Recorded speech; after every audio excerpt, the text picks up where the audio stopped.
Greetings. Wait, we gotta wait for that thing to pass by. Welcome. Shut up.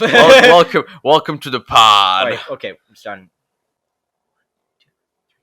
Hello, and welcome to Ideological. Exactly. We've been away for a long while now, but we have our excuses. First of all, Thomas went to Venice. Then I got COVID, and then I got sick. Yeah, then I went to Naples. So I think that's our program for the past 3 weeks, man. Yeah. But we didn't forget about you. No, we didn't forget about you guys. Hello and welcome to episode 3 of Ideologica Obscura. I'm Thomas, and of course I'm with Eren.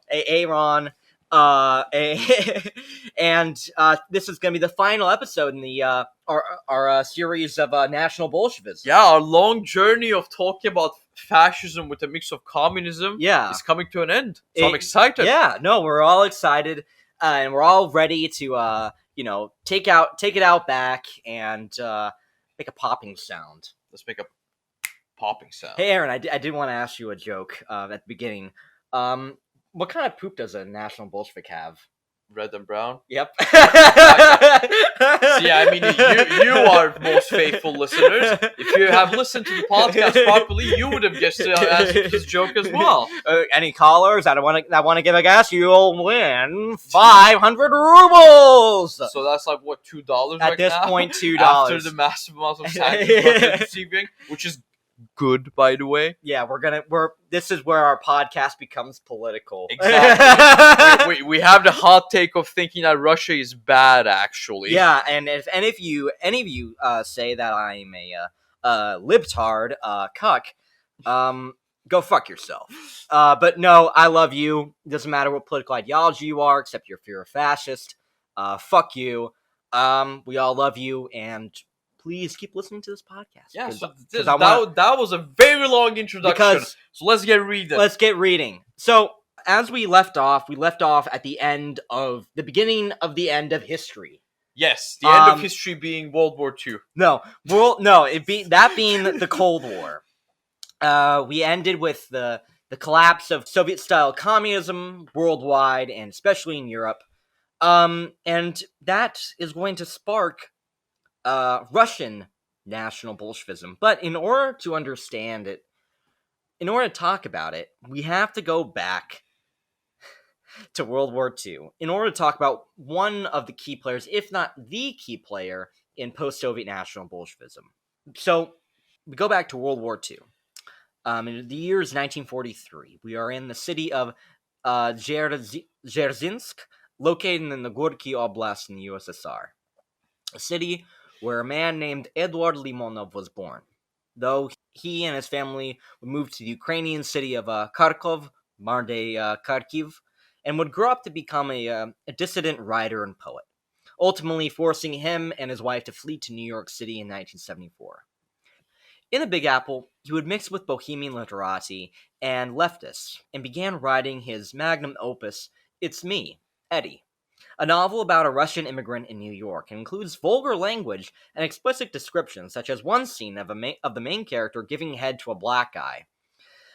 Funnily enough, he would very exhilarating stuff. Exhilarating stuff. He also wrote another one about where he was living with homeless people who he would occasionally have sex with. What was this man's obsession with sex? Like, did he not have a very happy marriage? No, well, we'll see that. Yeah, we'll see that. It was at Spoiler alert. So, this was also where he began his style, to develop his own style. That being a style that was loud. His leather-clad, bad lad style and hoodlum air, combined with his Eddie baby persona, would become a key staple of later on in his political life. In simple terms, Imagine if Leon Trotsky was a bisexual rock I star. love how the guy like started embodying his fan fiction in real life. Like that's some dedication to his craft, man. Also a sign of narcissism. But we should talk about National Bolshevism, not Yeah. to do a character analysis. No, yeah. Well, I mean, technically, all politics is personal, so we have to do character analyses. Exactly. And another character development of his was his eclectic political views, in which he would now become a staple of his later political leanings. His heroes being the Russian anarchist Mikhail Bakunin, Joseph Stalin, Italian futurists, and Yukio Mishima, the no-fap Japanese ultranationalist that eventually committed seppuku. That's a very diverse soup of intellectuals and leaders, I'd say. Yeah, but one thing that was consistent was his opposition to what he saw in America. Yeah. It's banal capitalist culture. It's democracy that was nothing more than a window dressing for their corporate overlords, and basically just the sense that it was just liberalism as well. I mean, That's a very interesting tidbit, though, because like whenever I see a radical thinker, like regardless of the ideology or the religion, you see that they spent a certain amount of time in the U.S. So they probably developed their ideology in contrast to what they saw in the U.S. yeah, no, I think that does make it part of it because when you're because you develop your ideology based on where you go to, Yeah. and it can either become in contrast to where you are or with where you are. Yeah, it can either comply or contrast. Yeah, exactly. And no, I think you're definitely right about that, Eren. And this guy definitely contrasted, man. He did, and he probably got sick and tired of New York, and it's all his banal bullshit, and got sick and tired of hanging out with bohemians and blowing guys. He gets kind of tired. You want a new change of scenery. So in 1980, he moved to Paris, but the city bored him because there was, quote, no war there. But between 1980 and 1991 was when Limonov really came into his own in his own National Bolshevik ideology, because he would make contact with key figures such as the French far-right thinker Alain de Benoist and our good old friend Titular. Yep, he's back, baby. If you don't remember, go back to episode 2. Check him out. He is the main guy that was responsible for Belgian National Bolshevism. Yeah. Something that I never thought I would come across in when I was doing my initial research for this. But hey, the world is full of surprises, right? It is, and that's why we do this podcast. Exactly. This is a very pleasant surprise, y'all, in episode 3 of Ideologica Obscura. Yeah, and thank you to our one Belgian listener as well. Yeah. But if you remember, if you're a good student, you took your notes and you do the required readings as well as the recommended readings, you would have known that this was the same time that communitarian, basically National Bolshevik ideas were being disseminated into Russia. Yeah. With Glasnost and Demokratizatsiya, people were and also what was it? Perestroika. All these reforms were, opening up Russia and changing it. And democratizing it, decentralizing it, democratizing it, reforming it, and it was and new ideas were flowing into Russia, in order to bring new blood into the stale communist state that it was in. With that dissemination, one idea that would become very important for National Bolsheviks in Russia, the idea of Eurasia contra America, Eurasia against America, basically the East versus the West. West as in Eurasia also covers like Western Europe as well, right? Depends on who you ask. Because Eurasia, at least like for some people, Eurasia is Europe and Asia, while for other people, Eurasia is like the countries that's both geographically are in Europe and Asia, like Turkey and Russia. Exactly. I think it very much depends on who you ask, because some people will see themselves as part of a larger Eurasia, see themselves as more rejecting the idea of Western ideology, like we saw with the PCN. They were very much in favor of unifying with Russia against Western liberal capitalism, and that unification, the idea of a greater Eurasia against the West, became very influential for a very important idea that was for a guy named Alexander Dugin, who is a Muscovite far-right intellectual who was influenced by National Bolsheviks from the Conservative Revolution, like von den Bruck, Eurasian ideologues, which is an ideology we'll have its own episode. God, I wish if only there were a podcast that would cover ideology. I can only wish. As well as far-right esotericism, such as the Italian neo-fascist Julius Evola. But much like every other National Bolshevik, he was interested in geopolitics because he was particularly, even today, he's still alive, particularly fanatical critic against the so-called one-worldism, that of Pax Americana. The American peace. Yes, exactly. For our viewers that don't know Latin. Yeah, I mean, I don't know Latin either. I don't know Latin either. The name of this podcast was just something I just put together. We wrote it to sound smart. Yeah, exactly. Are we smart? No, but no. It's all. I mean, fake it till you make it. It's all an impressions game. Exactly. So when Limonov returned to Russia, and this is where we left off in the second episode, he arrived at the perfect time, because there was a perfect storm of events that were laid itself out for Limonov to stake his claim in a burgeoning realm of political groups. And as we said, the Cold War was over. Most of the former Warsaw Pact countries had broken away and overthrew communism. In a last-ditch attempt, communist hardliners attempted a coup in order to stop Gorbachev's reformist policies in August of 1991. That failed and led to the further independence of other states like Estonia, Lithuania, and most importantly, Ukraine. Yeah. And then, by December 26th of 1991, the Union of Soviet Socialist Republics was officially dissolved, bringing the end of 74 years of communist dominance over the country, and seemingly the end of ideology, the end of history, if you will. Russia would become a federal republic, and other states would become independent. Gorbachev would resign his position, leaving Boris Yeltsin as president of an independent Russia. And as you guys know, Russia continued being a peaceful, democratic country after the dissolving of the Soviet Union. Yes. Russia is a part of the Western world now. Exactly. Russia is good, actually. Oh shit, I forgot it isn't. Oh my god. Oh my god, what? No! Holy shit, I forgot. Because this only lasted for 2 years, baby! Not even, probably. Because a year later, in 1992, Yeltsin would begin his neoliberal economic reforms that were, pro-West and part of the Washington Consensus. So, like, the Washington Consensus basically advocated for privatization of state-owned enterprises. Yeah. Like, basically putting your country in the international market where, like, free trade can commence. Exactly. This was things that were encouraged or enforced by the IMF and Western powers.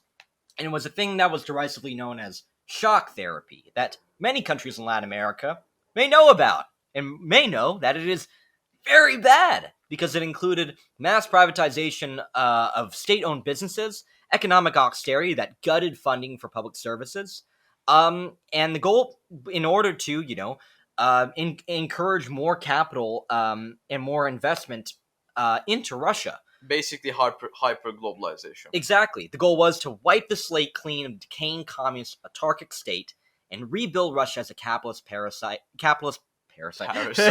Freudian this is slip my right friend. there. Yeah, Freudian slip. That's what it's called, baby. Capitalist paradise from the ground up.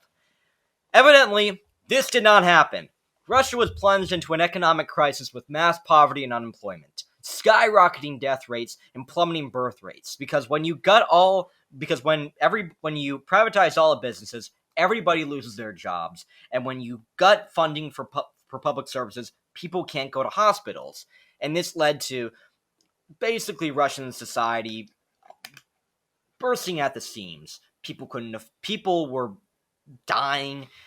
This is where you had the rise of oligarchs, and this is what people often call gangster capitalism. But I mean, this is capitalism. Radical Islam in Chechnya. Oh yeah, you did. You had and because of that problem, you had burgeoning independence movements within Russia itself. Exactly. I mean, and plus the capitalists that were supposed to come in and rebuild Russia practically stole everything right down to the copper wiring, resulting in mass capital flight. And if that wasn't enough, many ethnic Russians now found themselves outside of their own countries with the dissolution of the Soviet Union. And this is something that, with too much foreshadowing, I cannot make a joke out of it. Exactly. Not only was, and so this was a situation that most Russians were in. Not only had their great nation been seemingly defeated by the West without a single shot being fired, but they were now economically ransacked by it, militarily incapable, and, basically they were reduced to a second-rate power. A national humiliation that was much like the one that we saw in Germany after World War I. Man, imagine what's gonna happen to a country like Russia that's in crisis. Like, maybe it's gonna pave way for new ideologies to pop up, eh? Exactly. I wonder which one we're gonna talk about in this episode. And because of that humiliation, it was fell across political spectrum and led to, new ideologies coming out. Republicans, neo-communists, monarchists, fascists, neo-pagans, and our good old National Bolsheviks. And so, in opposition to Yeltsin administration's various ideologies crossing basically the being bipartisan, the shaking hands meme, would cross the traditional left-right distinction and would create what we know as the red-brown opposition, much like their poop. The red-brown opposition bloc, which Limonov would find himself joining in 1993. He would describe one protest that he attended, in which he said, quote, "It was the first time I saw the red flags with the hammer and sickle flying together with the black, yellow, and white flags of old Russia." This alliance would include Stalinists, neo-communists, Tsarists, nationalists, and fascists. Now, that's definitely an unholy alliance. An unholy alliance.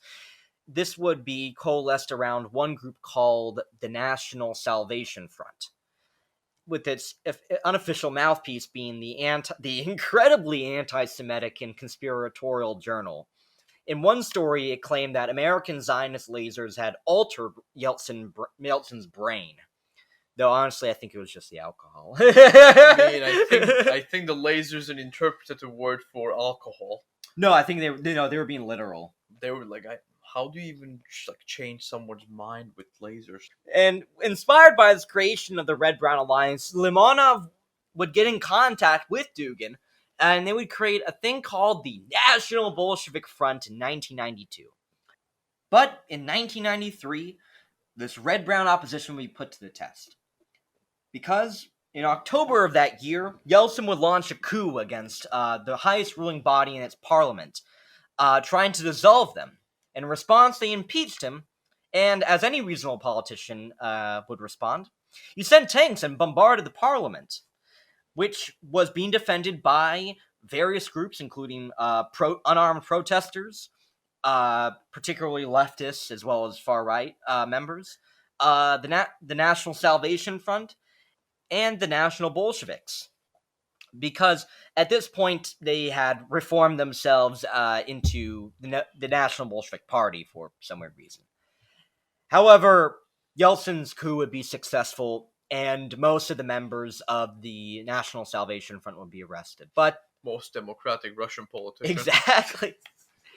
But the National Bolshevik Party would continue its opposition to Yeltsin. So, what was the NBP, the National Bolshevik Party? It was a Russian ultranationalist party that sought state control over the means of production. They were virulently anti-intellectual, anti-Western, anti-NATO, and anti-democratic. Their main policy position was pan-Russian ultranationalism that threatened to reunite the, quote, republics where Russian populations exceeded over 50%, such as Crimea, northern Kazakhstan, the Narva region in Estonia, and etc. Reunification with this so-called near abroad was actually not a fringe idea in the 1990s, with a poll in 1995 showing that 33% of the Russian population agreed with this concept. A concept that would come about again in very recent times. Yes, we live during these times, yes, if we may add. In order to underscore this nationalism, they would actually support Yeltsin on one thing. his brutal war against the Chechens in 1994, in the First Chechen War. And, Limonov would also be involved in activism, such as attending a pro-Russian protest in Crimea, but would be kicked out of Ukraine and banned from the country. Ukraine, stop being the coolest kid on the block for a 5-second challenge. Impossible. However, since we all know that politics is mainly about vibes, what was their aesthetic? Well, their core styles were 1, provocative, and 2, leathery. It was the romanticized utopian ideal of a national revolution combined with a nihilistic war cult and violent chauvinism. Free love with fascist fashion. Military boots, hot women, short haircuts, and black leather. And in order to underscore this aesthetic, their old flag used to be a red background with a white circle with a black hammer and sickle. Black hammer and sickle. Red background, white circle, black symbol in the middle. What does that sound like? I don't know. I have no idea. Yeah, I can't. It sounds kind of weird. Yeah, it's kind of weird. It's almost something, maybe something German, maybe? Sounds quite German. Sounds German to me. Anyway, what kind of people would join this kind of movement? Couldn't have only just been for ideology. It could have also been just for the boobs, I guess, I mean, yeah. Well, the National Bolshevik Party was a very motley crew. It would include people that were foreign fighters in post-communist war zones, radical leftists and right-wingers, nonconformist artists, anarchist rockers, nihilistic punks, mystics, fanatical idealists, and crazy romantics. So all the people you don't want to hang out with, basically. Nightmare blunt rotation. Exactly. Nightmare blunt rotation.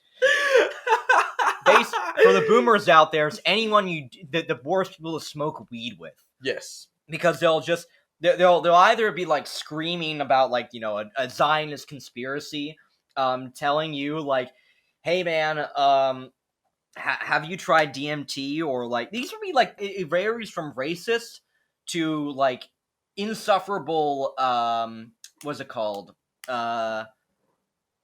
Insufferable like artist students and like Joe Rogan listeners. So either you're gonna listen to a fuck ton of racism, or you're just gonna listen to people ranting about art in a very unholy way. Though, in simple terms, this wasn't actually an eclectic bunch that matched what Limonov wanted. Because the NBP would become more and more of a personality cult, and this would be underscored when Dugin left in 1998 over ideological reasons. However, as the party entered the new millennium, they would be facing legal troubles.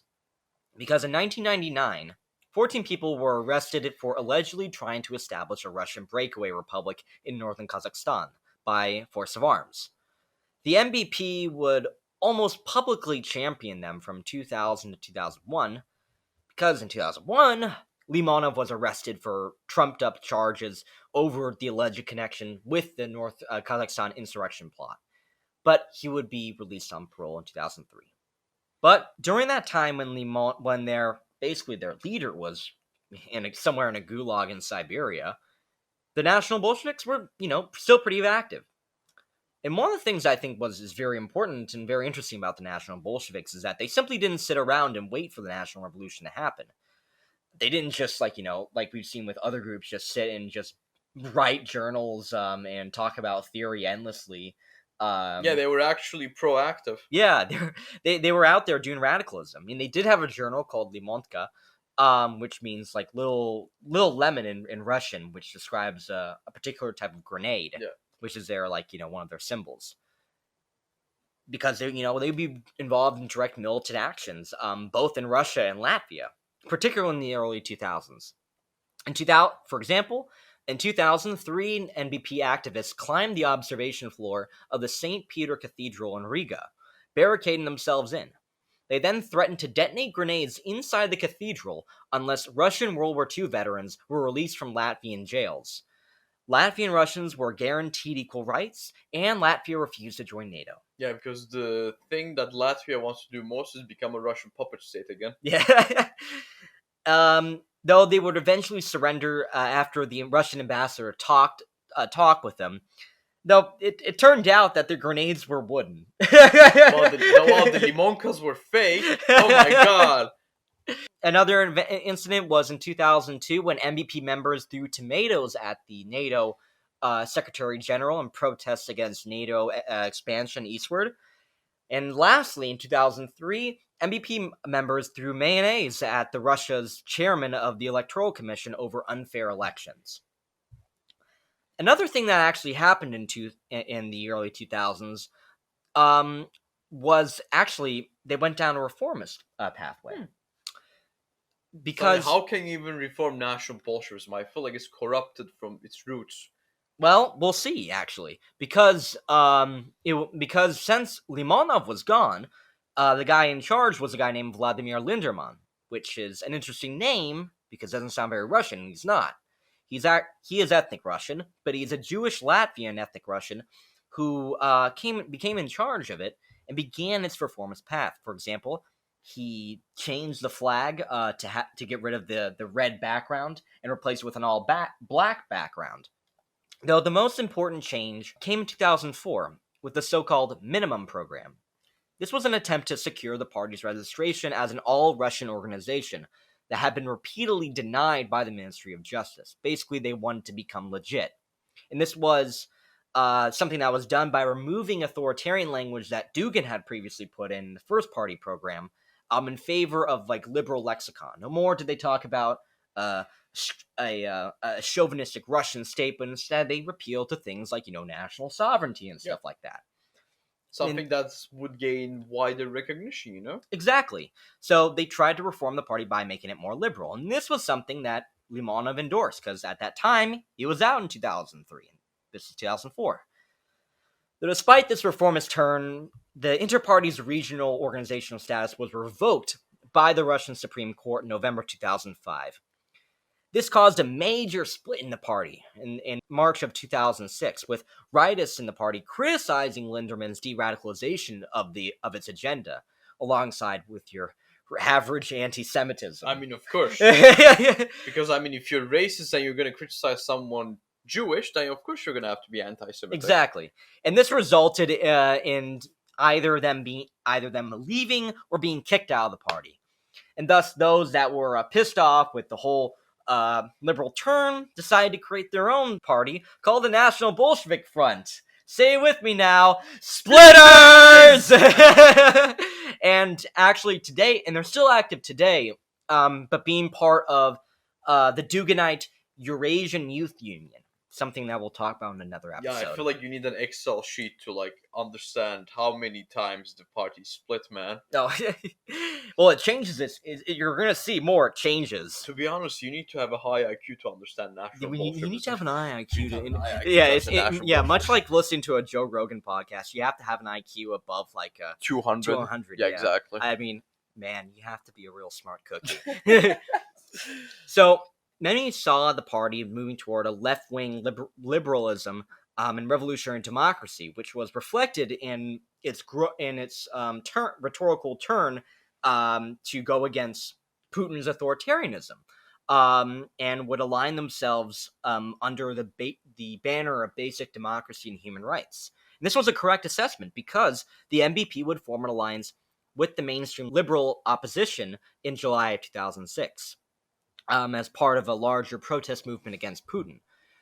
However, their continued activism led to harassment by the police and security forces, and high-profile court trials led to most of their activists getting imprisoned or even killed, and eventually they were banned in 2007.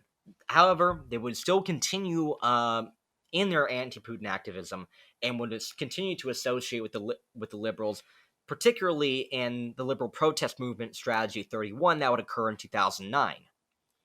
However, this protest movement would be ultimately a failure since, Putin's still around today. Yeah.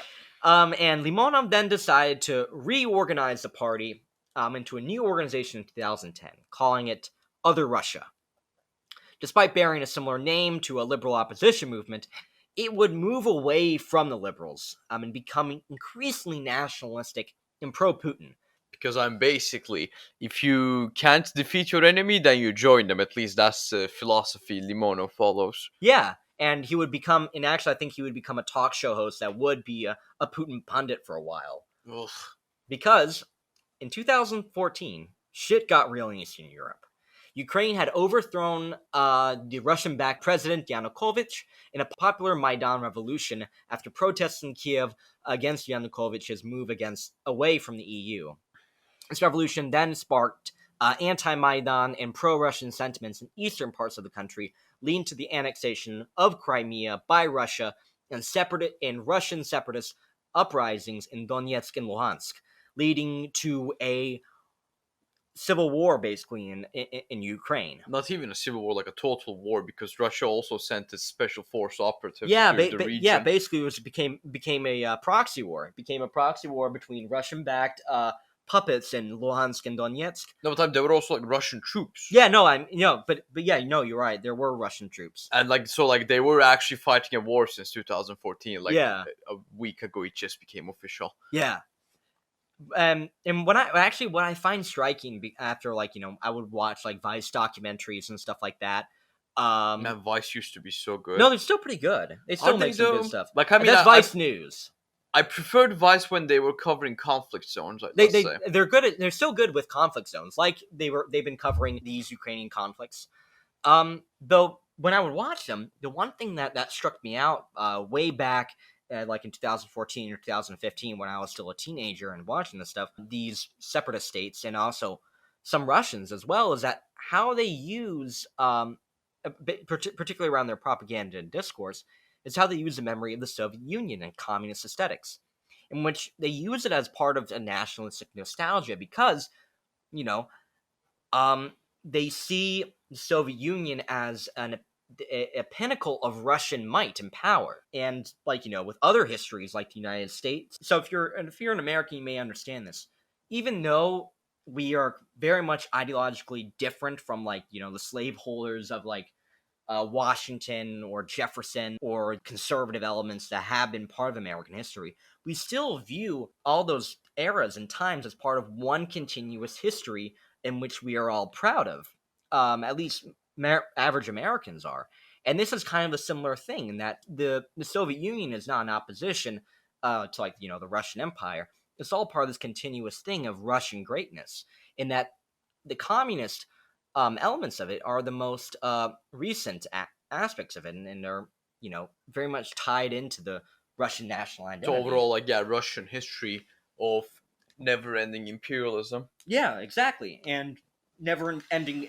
Yeah, because it's just it's a continuation of empire, and that is something that we see again today. That aesthetic and that idea of communism in opposition to the West is something that still holds a lot of sway over a lot of people, particularly in Western leftists as well. Some Western leftists, mind you. Yeah. And this is how they've been able to also sell people that, hey, this is a war. This is an anti-fascist war. We're doing the same thing.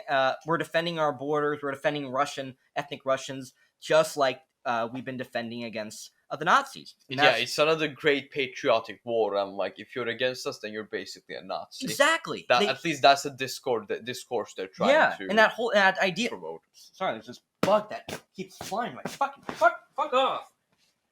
Fuck you, bug. Piece of shit. Damn, Sorry, bro. I got violent there. What's that bug phobia? Yeah, so in that patriotic war, I mean, it's patriotic. Yeah. It's for the Russian nation, which by extension was the Soviet Union, and that's how they've been able to convince people hey, these Ukrainians, they're Nazis. They're going against us, anti-fascist Russians. We're communists. The Nazi Ukraine with the Jewish president. Exactly. Hell, I mean, Donetsk hosted an international anti-fascist forum. You can look up the pictures online, and they had Russian, Spanish, German, and Turkish communists attend.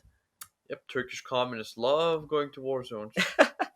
Oh, I forgot to mention, Limonov also had divorced and remarried several times and had allegedly dated underage women. Not once, but twice. Yeah, he doesn't really sound like a good person.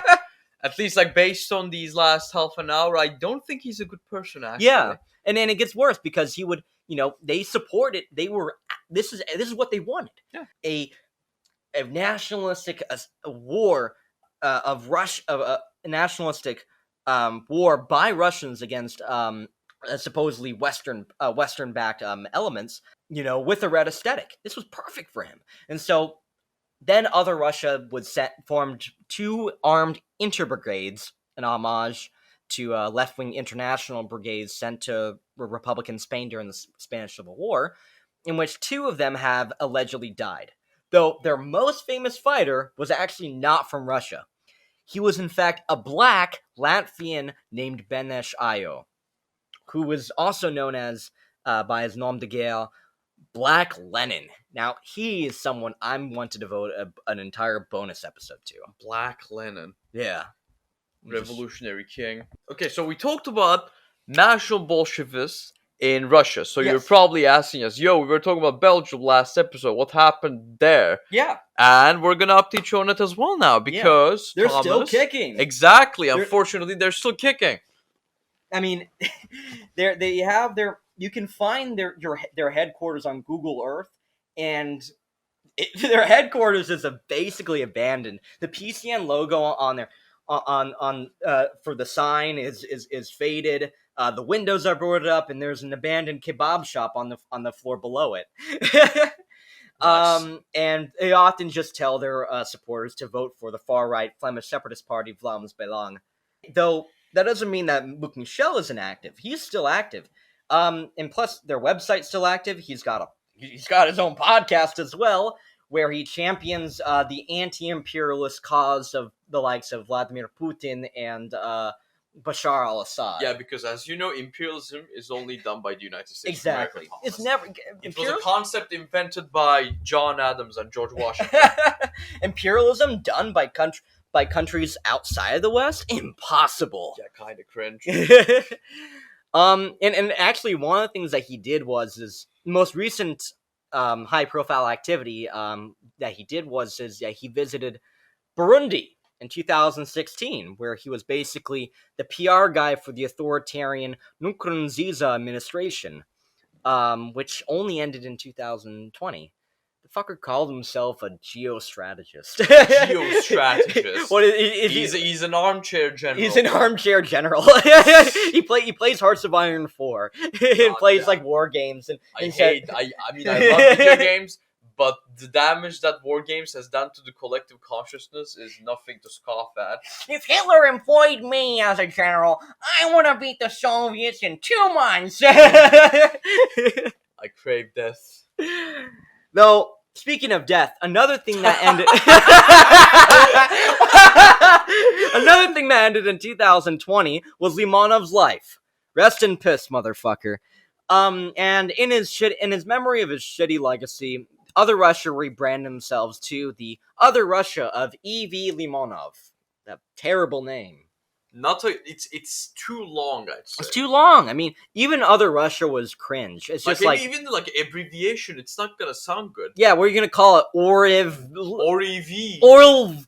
Or Yeah, literally. It sounds like a Russian. That sounds like they're like a drunk Russian guy trying to say a name. It doesn't have a pizzazz to it. There's no pizzazz. It doesn't have the zing. Yeah, it's not what Limonov would have wanted. There's no pizzazz. You disappoint his own legacy. You stupid National Bolsheviks. Speaking of stupidity, there's one thing that would still remain despite National Bolsheviks, still being a fringe party. Russian ultranationalism, which remains today and is extolled instead by the Putin administration. And the most atrocious demonstration of that has been the full-scale Russian invasion of Ukraine on February 24th, 2022. So our thoughts and prayers, I'm not saying it's in a joking way, our thoughts and prayers are with the soldiers defending the front lines and also the people trying to survive in a war. People are trying to survive as well as the refugees and everything. Exactly. Yeah. Regardless of the skin color of the refugees. Exactly. Because they are united under the condition that they're all refugees. Exactly. Yeah. We pray that everyone gets out well and healthy. Let's hope the war ends in a peaceful conclusion. Me too. And on that somber note, we would like to end this episode and this series on National Bolshevism. And we would like to thank our amazing listeners for getting us over 100 views, as well as Aiden George, who has been so kind to let us use his music that you will have heard. And check out his YouTube channel. The link will be in the description. And we hope to return back to our more or less regularly scheduled programming. Inshallah. Hopefully, we're going to record the episode every Monday. Yeah. And Thomas is probably going to upload it on Wednesday. Yeah. Inshallah, I don't get the coronavirus. Inshallah. But good news. Next episode, we're going to go back in history to the French Revolution. Ooh, it's going to be an oldie. I'll be in charge next time. And let's see where that leads. Whether it's going to be better, worse, more chaotic. We're just going to see, man. Yeah, we're going to see. We're going to fuck around and find out. Exactly. That's the entire philosophy of the podcast. Exactly. So have a good one, y'all. Yeah. Thank you so much for listening. Slava Ukraini. And see you around, guys. Yeah, have a good one. Peace out. Bye-bye.